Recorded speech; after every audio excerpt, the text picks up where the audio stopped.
마가복음 1장 28절로 45절까지 본문을 함께 읽었습니다. 오늘은 1장 28절로 34절까지 말씀을 중심으로 해서 하나님과 함께하는 신앙의 삶이라고 하는 주제로 함께 은혜를 나누기를 원합니다. 예수님이 이 땅에 오셔서 길지 않은 33년을 사셨고 그중 약 3년 정도를 공생애라고 이야기를 합니다.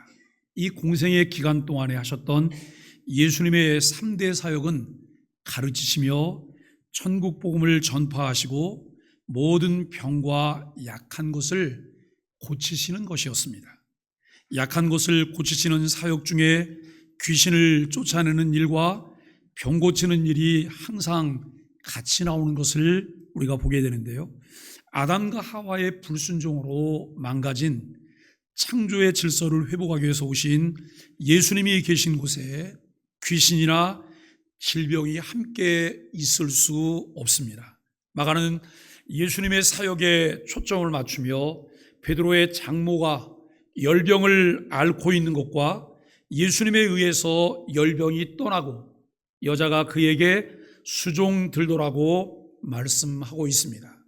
예수님의 일행을 수종들게 되었습니다. 질병의 문제는 인간에게 간단한 것이 아닙니다. 어떤 분이 이렇게 말씀하세요. 100살까지 산다는데 그것이 걱정이다 그래요. 왜 그것이 걱정이냐면 노후 준비도 되어 있지 않고 그 다음에 건강하지도 않고 건강이 망가지면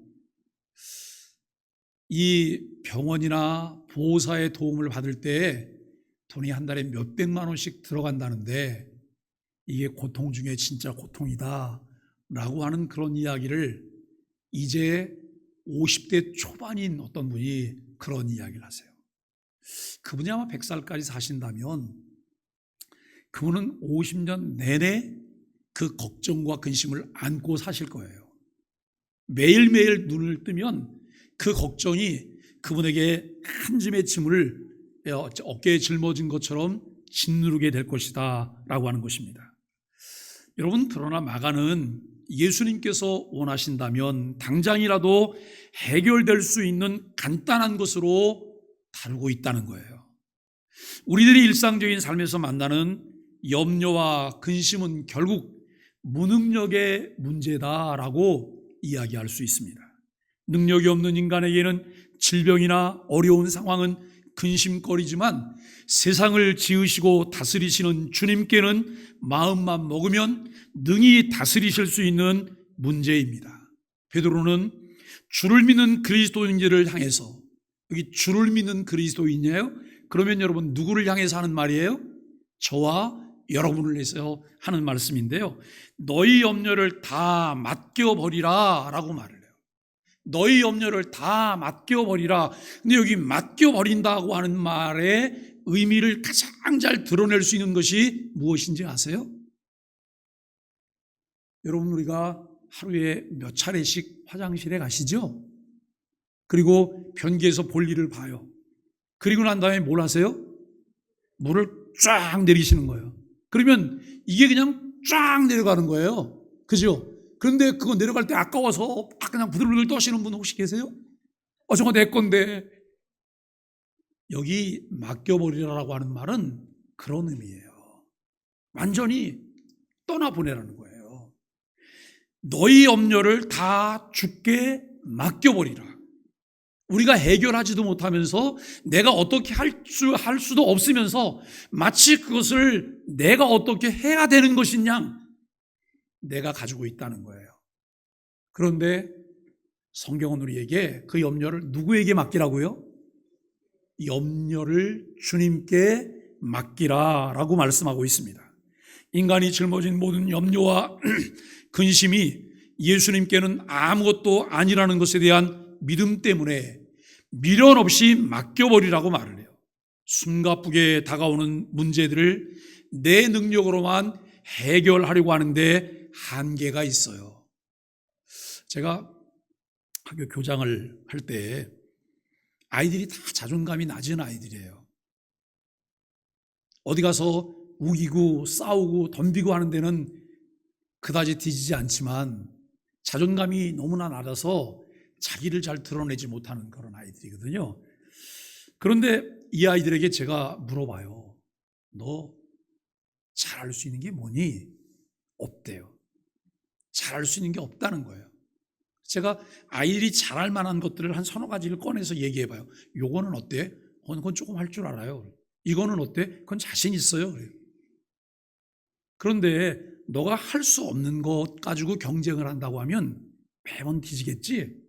그런데 조금 할 수 있는 거 가지고 경쟁을 하면 조금은 해볼 만할 거야. 그런데 너가 잘할 수 있는 것 가지고 경쟁을 한다면 어떻겠니? 그건 자신 있지요. 모든 사람들은 다 그런 거란다. 모든 사람들이 다 자신 있게 잘할 수 있는 게 아니야. 내가 잘할 수 있는 것, 잘 못하는 것. 그런데 잘할 수 있는 것은 내가 주도적으로 하지만 내가 할 수 없는 것, 잘할 수 없는 것은 어떻게 해야 돼요? 다른 사람의 도움을 얻는 거예요. 우리가 협업하는 것이 필요하다라고 하는 것을 알게 돼요. 결국 그 능력의 한계라고 하는 박스에 갇히면서 우리가 잃어버리게 되는 것이 있는데요. 마음의 평안이에요. 마음이 불안해져요. 여러분들이 어디 길을 나섰는데 길을 잘 몰라요. 그런데 그 길을 찾아가야 돼요. 이거 지나치면 안 되고 또 정해진 시간은 있고 이거 어떻게 하면 좋을까? 발을 동동동동 굴러요. 예? 우리가 여러분 그때 마음의 평강을 잃게 되는 거예요. 제가 부산에서 일본 가는 배를 타고 여행을 해본 적이 있어요. 배를 타고 여행을 하는데 가판 쪽에 이렇게 나왔더니 어떤 분이, 여자분이 막 나이가 꽤 드신 분인데 막 이러시면서 그 발을 동동 구르시는 거예요. 그 제가 물어봤어요. 이분이 일본 분이시더라고요. 근데 이분이 자꾸 그래, 토일에 와 그러는 거예요. 예? 제가 여러분 그래서 물어봤어요. 토일에나 도코 데스까? 하고 물어봤어요. 화장실 찾냐고. 그렇대요. 화장실 여기라고. 이분이 이러면서 가시는 거예요. 화장실은 급한데 화장실은 찾지는 못하고, 그런데 여러분 화장실을 가르쳐 주니까 그 문제가 해결이 됐잖아요. 내가 해결할 수 없는 어떤 문제에 내가 갇혀가지고 마음의 평강을 잃어버려요. 바울도 빌립보서 4장 6절과 7절에서 이렇게 말을 해요. 아무것도 염려하지 말라. 왜냐하면 내 능력 밖의 일인데 염려한다고 해결할 수 없고 마음이 더 복잡해지기 때문이에요. 그렇다고 그냥 팽개치고 될 대로 되라고 하라는 그런 말씀이 아니죠. 오직 기도와 간구로 너희 구할 것을 감사함으로 하나님께 아뢰라. 우리가 그리스도인이기 때문에 예수 그리스도를 주로 믿고 고백할 수 있는, 적어도 예수님께서 나를 위해서 그의 생명을 대신 내어주면서 사랑받은 나기 때문에 내가 갖게 된 특권이 있어요. 그것이 무엇일까요? 기도의 특권이에요. 이 기도의 특권을 사용하라는 거예요.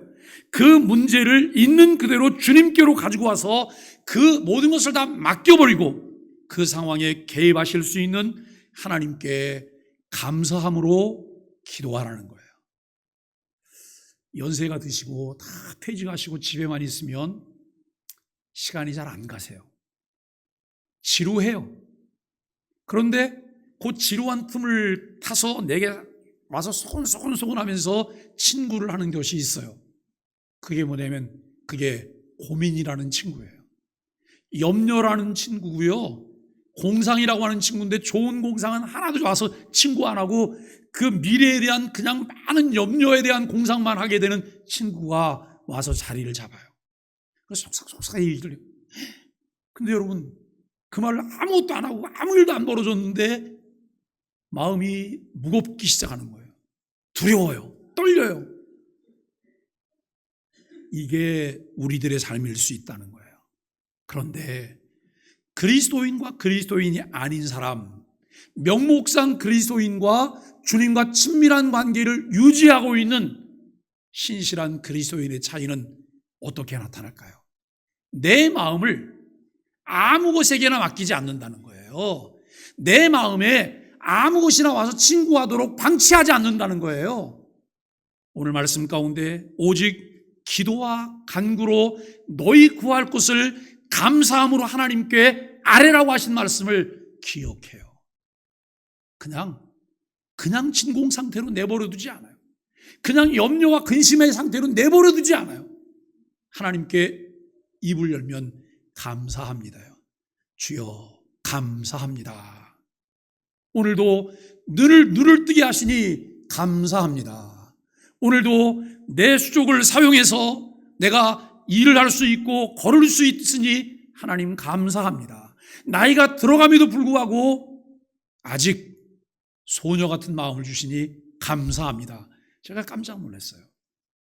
70, 80된 권사님들하고 이야기를 하다 보니까 이분들에게 어르신이라고 하면 이분들 짜증내시더라고요. 본인들이 어르신이라는 걸 인정 안 하고 싶으신 거예요. 그러면서 뭐라고 말하냐면 다른 사람들한테 언니라 그래요. 언니라고. 어르신 언니잖아요. 근데 여러분, 우리 마음은 소녀 같아요. 늘 마음이 젊은 것 같아요. 그렇게 사시려면 비결이 있어요. 감사를 친구 삼으셔야 돼요. 감사를 친구 삼으셔서 매일매일 감사하시면 우리의 얼굴이 해같이 빛나기 시작하실 거예요. 은혜가 돼서 그 은혜가 저와 여러분 모두에게 있게 되기를 간절히 바랍니다. 그런데 그것이 그렇게 쉽지는 않다는 거예요. 여러 가지 근심 걱정거리가 많으면 그 상황에 매몰되어서 하나님을 찾으며 염려와 근심을 다 맡겨버릴 수가 없어요. 염려와 근심이라고 하는 것이 나를 와서 한번 빵 치면 정신이 해롱해롱해요. 아무 생각도 나지 않아요. 그것에 매달려가지고 전전긍긍하고 있는 그 모습을 보게 돼요. 해결할 수 없잖아요. 내 능력 바뀌잖아요. 어떻게 할 수가 없는 거예요.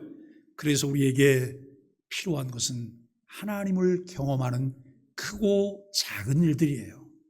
하나님을 경험하는 크고 작은 일들이 우리에게 필요해요.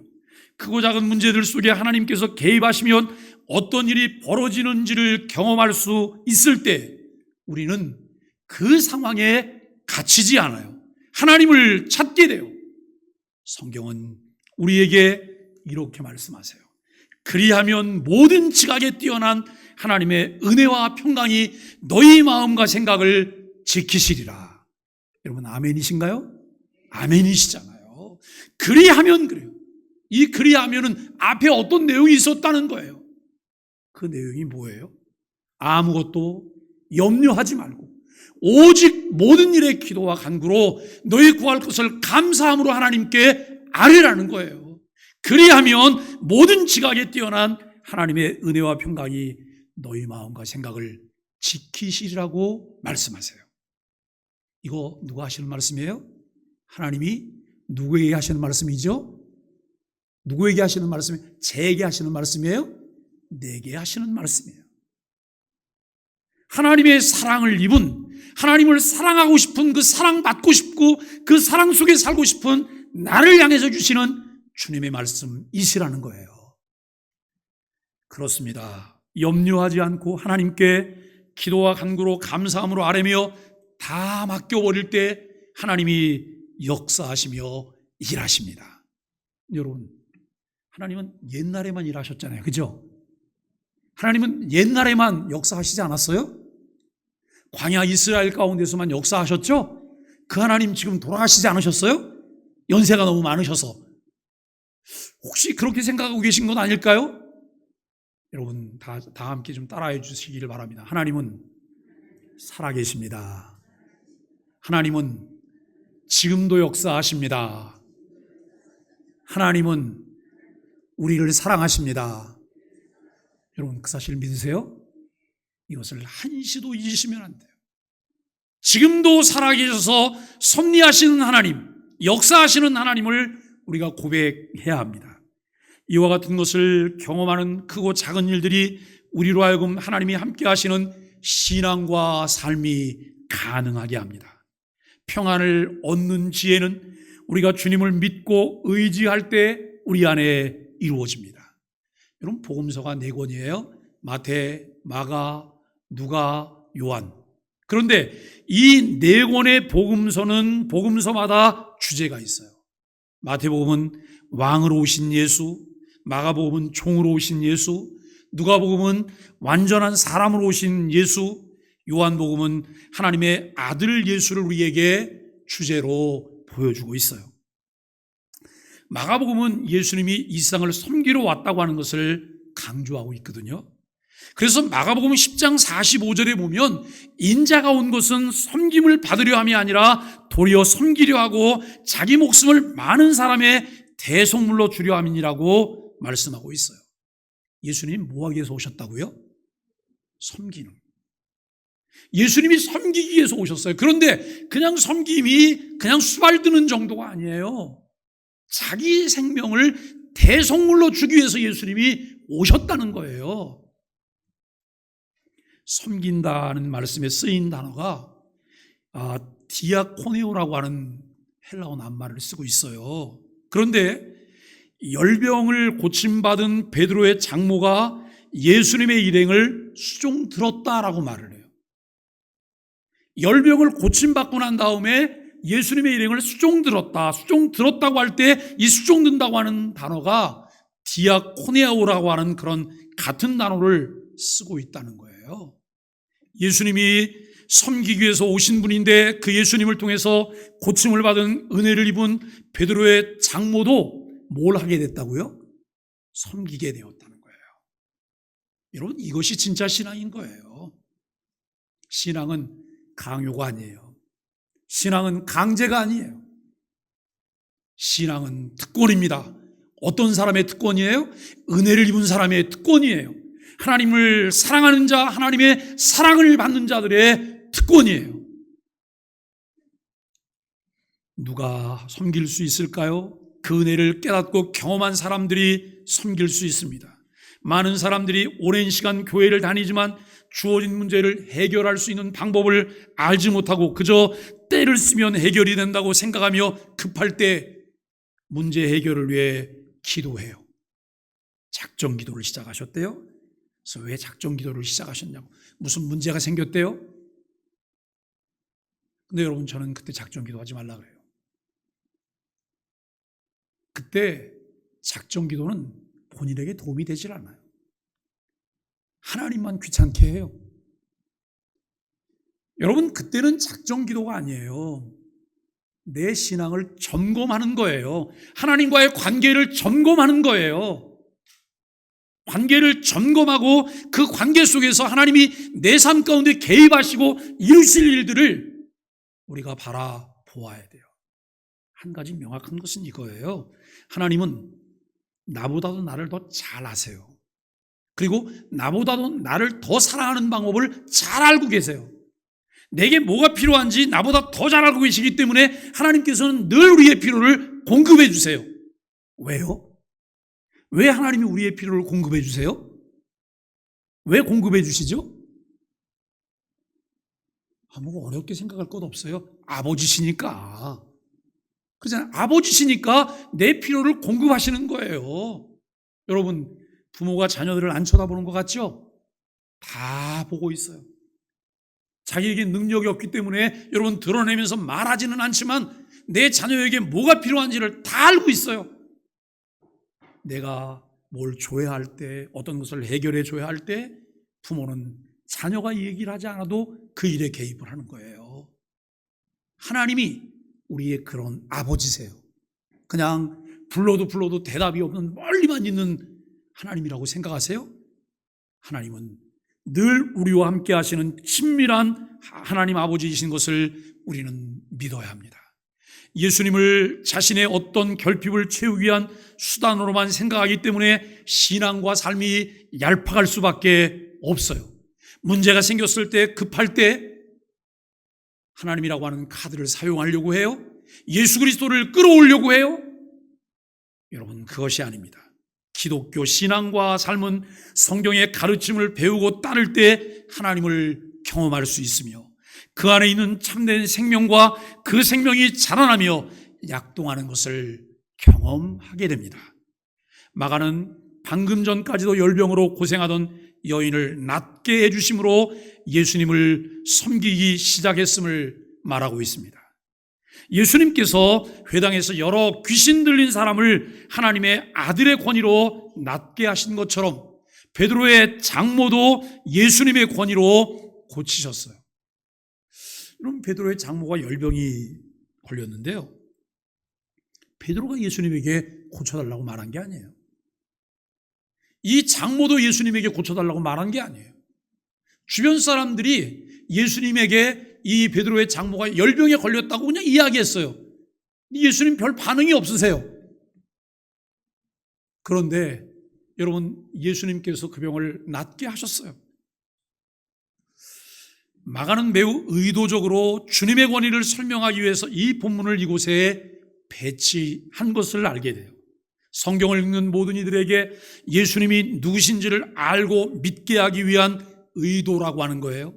모든 성경은 하나님의 감동으로 되었습니다. 하나님의 말씀이 정당하고 신실하게 선포될 때 그곳에 성령의 역사가 있다고 하는 거예요. 깨닫게 되고 믿음의 결단이 일어나요. 이 사건으로 인하여 주님은 바빠지셨어요. 그 장모의 열병을 고쳐주시고, 그리고 낮에 예수님이 하셨던 일이 회당에서 귀신을 내쫓는 일을 하셨거든요. 근데 그 일 이후에 많이 바빠지셨어요. 그날은 안식일이기도 했는데, 여러분, 그때나 지금이나 우리 사람들이 안고 있는 문제는 매우 많습니다. 오늘 보면 32절과 33절은 저물어 해질 때 모든 병자와 귀신 들린 자를 예수께 데려오니 온 동네가 그 문 앞에 모였더라라고 말을 해요. 예수님이 귀신을 쫓아내시고 병자를 고치시니 별의별 사람들이 다 모여들기 시작했습니다. 그 시간이 해질 때였다라고 하는 거예요. 그러니까 여러분, 그 낮에 귀신 들린 자를 회당에서 내쫓으셨고, 그리고 이 베드로의 장모의 집에 와서 여러분, 그 베드로의 장모의 열병을 고쳐준 것, 이때는 안식일에 해당되는 시간에 이루어졌던 거예요. 그리고 안식일이 끝나는 저녁 때쯤 돼갖고 사람들이 예수님에게 몰려오기 시작했어요. 예수님이 회당에서 사람들을 가르치시고 귀신을 내쫓으시고 그리고 베드로의 집으로 왔는데, 예수님은 안식일에 회당에서 가르치시고 신유를 행하셨어요. 왜 사람들이 예수님에게 베드로의 장모의 열병을 고쳐달라고 하는 말을 하지 않았을까요? 지금 열병에 걸렸다고 하는 상황만 말하고 왜 고쳐달라는 말을 하지 않았을까요? 그들이 안식일에 그 요청을 할 수 없기 때문이에요. 그런데 예수님은 한마디도 사설을 붙이지 않으셨어요. 예수님은 거기에 대해서 구구하게 설명도 하시지 않았어요. 그의 필요와 그의 결핍이 하나님의 나라가 임할 때 어떻게 이루어질 수 있는지 눈으로 볼 수 있도록 은혜를 베푸셨다고 하는 것입니다. 여러분, 귀신, 질병과 귀신에게 사로잡혔던 이들에게 이것보다 더 좋은 소식이 어디에 있겠습니까? 이제 저녁에 해질녘이 되었으니 안식일이 끝나는 시간인데, 안식일에 회당에서 귀신 들린 자를 고쳐주었고 베드로의 장모를 고쳐줬습니다. 하나님의 나라는 예수님이 오심으로 시작이 되었어요. 우리들에게 어떤 자격이 있거나 조건을 요구하지 않아요. 여러분, 하나님의 나라가 어디에 있다고요? 하나님의 나라가 어디에 있어요? 예수 그리스도를 주로 믿고 받아들이는 내 마음에 있어요. 하나님의 통치를 인정하고 순종하는 이곳에 하나님의 나라가 있습니다. 하나님의 은혜로 하나님의 통치에 순종할 때 누리게 되는 하나님의 나라가 예수님이 오심으로 시작이 되었어요. 이것이 복음입니다. 교회는 다니는데, 여러분, 교회에서 여러 가지 봉사도 하고 종교 생활을 하는데 하나님의 나라와는 관계가 없다고 한다면 그분은 참 불행한 분이세요. 조금 가다가 그분은 시험 들어서 넘어질 가능성이 굉장히 많은 사람이세요. 별일도 아닌데 시험에 넘어져서 허우적거리세요. 우리에게 필요한 것이 무엇일까요? 이미 그리스도의 오심으로 시작된, 아직 최종적으로 완성되지 않은 하나님의 나라가 진행 중에 있는데, 그 나라에 백성으로 하나님의 나라를 누리며 사시는 거예요. 교회를 통해서, 강단의 말씀의 선포를 통해서, 또 우리가 매일 아침마다 묵상하는 영상 묵상을 통해서 우리는 하나님의 말씀을 배우고 듣고 그 말씀을 통해서 하나님의 통치에 순종함으로 하나님의 나라를 누리는 복 있는 사람들이 되기를 바랍니다. 이런 C.S. 루이스라고 하는 분이 있는데요, 그분이 종교회의에 참여했습니다. 다른 종교에는 없고 기독교에만 있는 것이 무엇이냐는 질문이 나왔어요. 여러분도 이 질문을 한번 생각해 보세요. 다른 종교에는 없고 기독교에만 있는 것, 세상에는 없고 교회에만 있는 것이 무엇일까요? 부활이라고 말하는 사람도 있고 신이 인간이 된 사실을 이야기하는 사람도 있어요. 그런데 부활을 이야기하는 종교들이 있어요. 물론 성경이 말하는 부활과는 전혀 다른 개념이에요. 신이 인간이 된 것도 그리스 신화에서는 제우스가 수시로 인간의 모습으로 나타나요. 죄에 대한 용서나 천국, 지옥도 다른 종교에 있어요. 그러나 여러분, 다른 종교나 세상에서 찾아볼 수 없는 것, 기독교와 교회만 있는 것이 무엇일까요? 여러분, 이 짧은 시간 내에 대답을 찾아내셨나요? 세상에는 없고 교회만 있는 것, 다른 종교에는 없고 기독교에만 있는 것 찾으셨나요? 마음으로 한번 대답을 한번 해보시고, 그리고 여러분 정답을 한번 채점을 해보세요. 이 C.S. 루이스가 이제 이렇게 얘기를 해요. 은혜는 어디에도 없는 기독교와 교회의 고유 영역입니다 라고 말을 해요. 이것은 어디에도 없다는 거예요. 그런데 이것이 어디에 있어요? 기독교 안에, 교회 안에, 그리고 어디에 있어요? 내 안에. 내 안에 내가 주님의 그 은혜를 누리게 된다는 것이죠. 다른 종교들을 자세히 살펴보십시오. 신이 인간에게 우호적이지 않아요. 그 신들은 항상 인간들에게 무엇인가를 요구해요. 그래서 그들은 무섭고 두려워서 뭘 하려고 해요.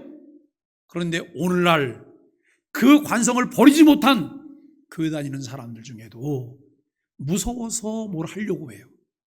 무서워서 혹시 벌 받을까봐 예배에 참석하고, 벌 받을까봐 헌금하고, 여러분 벌 받을까봐 봉사하고. 노예노, 이것 아닙니다. 기독교는 그것과 관계가 없습니다. 그리고 인간이 어떤 필요를 위해 신을 찾아가는 것이 다른 종교입니다. 성경은 하나님을 사랑의 하나님으로, 더 정확히 공의의 하나님이라고 말씀하고 있습니다.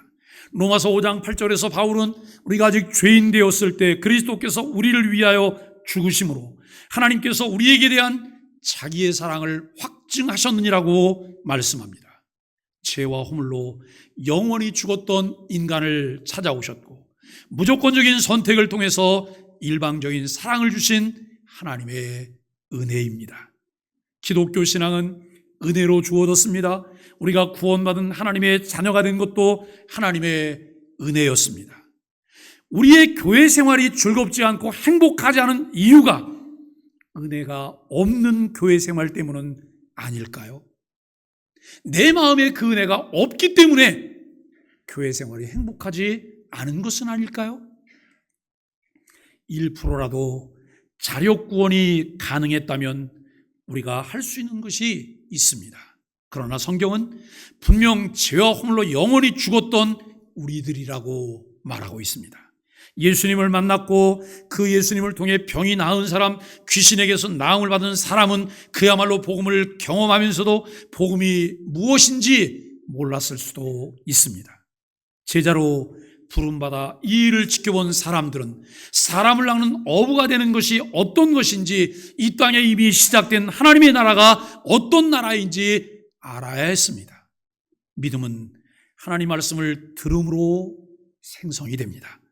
우리가 선포되는 하나님 말씀을 들을 때 믿음이 생깁니다. 그리고 하나님의 나라를 알게 됩니다. 사랑하는 소망의 가족 여러분, 예수님께로 나와 병고침을 받았지만 그들은 예수님이 누구신지 알지 못했습니다. 여러분들은 오늘 예배에 나오셨는데 예수님이 누구신지 알고 계십니까? 예수님이 어떤 일을 하셨는지 알고 계십니까? 예수님이 어떤 일을 하셨는지 그 일이 내 삶 가운데 어떤 영향을 미쳤는지 여러분 알고 계십니까? 그것이 하나님의 은혜인 것을 우리가 깨달아야 될 것입니다.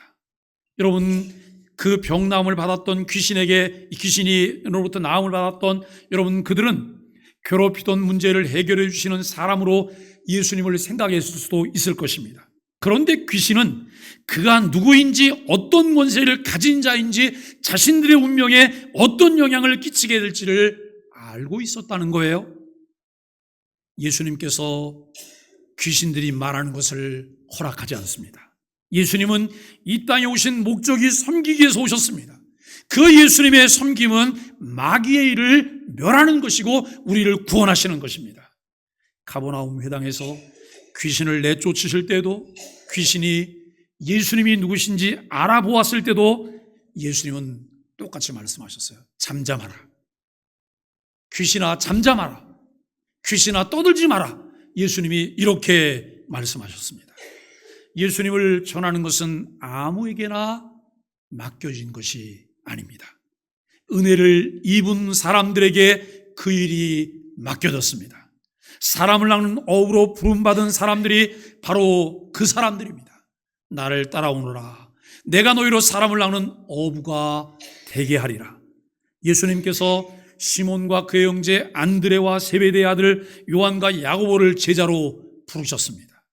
예수님이 부르실 때 그들이 즉시 집과 일터를 버리고 예수님을 따랐다는 말씀으로 주님께서 세상의 주인으로서 제자들에게 어떤 권세와 권위를 갖고 계신지를 보여주셨습니다.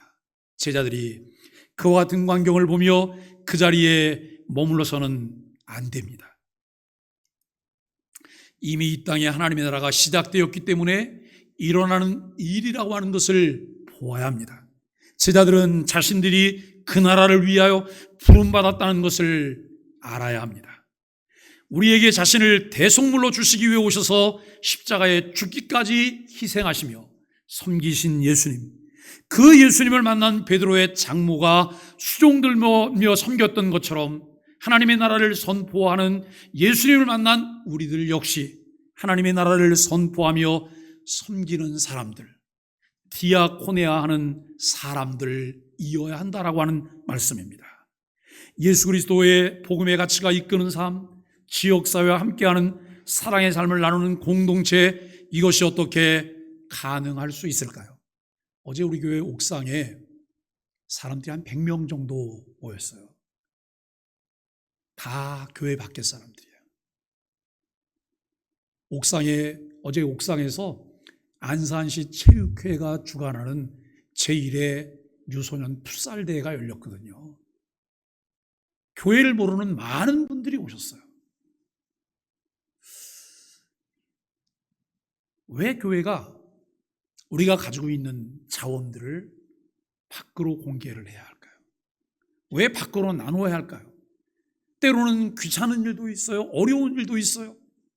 우리들이 희생하며 섬겨야 되는 일도 있어요. 아, 목사님 그건 아니죠. 이렇게 이 마음이 우리에게 들 수도 있어요. 왜 그것을 해야 할까요? 오늘날 교회가 엄청난 부흥기를 거쳤지만 그것을 놓쳤기 때문에 교회는 쇠퇴기를 걸어가고 있다는 거예요. 우리가 하나님 앞에 드릴 수 있는 찬미의 제사가 무엇일까요? 선한 삶, 나눠주기를 기뻐하는 삶, 예수님이 하셨던 것처럼 섬기는 삶. 그런데 예수님은 그 섬기는 삶을 통해서 자기 자신을 대속물로 주시기까지 섬기시는 일을 하셨어요. 그 은혜를 입었기 때문에 우리도 섬기는 삶을 살려고 해요. 살기를 원해요. 우리 생명을 내어주는 데까지 우리는 할 수는 없지만 우리가 가진 것, 주님이 우리에게 맡기신 것, 이 모든 것들을 공유할 수 있는 은혜가 있게 되기를 바랍니다. 목적이 이끄는 대로 순종하셨던 예수님처럼 하나님이 함께하는 신앙과 삶을 살아가는 소망의 가족들이 되시기를 예수 그리스도 이름으로 간절히 축복합니다.